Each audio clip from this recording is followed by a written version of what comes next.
قدم استقالتك قبل ما نهين كرامتك. جالسين فوق الكراسي احنا في عدوان، احنا محاصرين.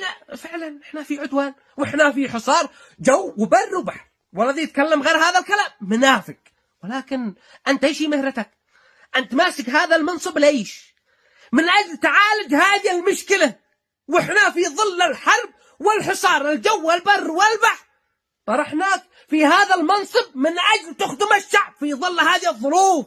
ما لو الظروف تمام وما بش حصار وما بش حرب، عندي غيرك واحد من الجولة وعي يمكن يخدم الناس وينفعهم وهو لا درس من الجولة، وعي يمسك مكانك أحسن منك. أنت في هذا المنصب في هذا المكان لأن الظروف هكذا، ولذلك اختاروك من أجل تكون كفاءة، من أجل تفكروا كيف تدخلوا للبلاد زلط، كيف تفتحوا مشاريع استثمار عائداتها للدولة، الدولة تدي للشعب.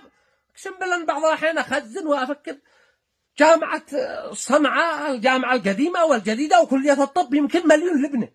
والله لو غير يفعلوا دكاكين حول الجامعة، يشلوا فقط من الجامعة 10 متر عرض. كم طولها؟ يمكن مليون كيلو متر أمانة. لو يفعلوا دكاكين ويأجرون لا يصرفوا الرواتب. بعضهم يجي يفعل لك أبراج 2 غرف مثلث وحمام ومطبخ وصالة زغط وباع الشكا من 70 مليون. الدولة افعلوا من هول الأبراج. كم يا أراضي تبع الدولة بالملايين. فعلوا أبراج، أجروا، بيعوا، استثمروا، عائدات لا شغلوا عقولكم. ما هنشيش مسؤول هو مؤمن، ما هنشيش مؤمن عبيط. إذا هو مؤمن ومجاهد الجبهة، إذا هو مجاهد ومؤمن الجبهة، ولا يصير الجامع يصلي ويسبح إحنا نشتي كفاءات عقول.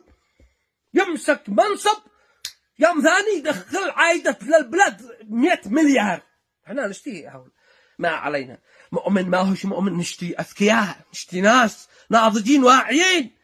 تعرف لي هذا مؤمن، ماشي مؤمن غبي، مؤمن عبيط، مؤمن حمار يضر نفسه ويضر 50 مليون بعده لأنه غبي. فهم لكم كيف يعني؟ مش إنه مؤمن هذا مجاهد، هذا مؤمن، هذا خلاص اطرحه وزير، اطرحه فلان، اطرحه وكيل، اطرحه. لا، نشتي واعيين، سواء من أنصار الله أو الحوثيين أو المؤتمر أو الإصلاح أو الصوفيين أو مسيحيين. أهم شيء يكونوا واعين ويخدموا الشعب هذا. فلا تكون تقول لي إحنا في عدوان، إحنا دارين إحنا في عدوان، ولكن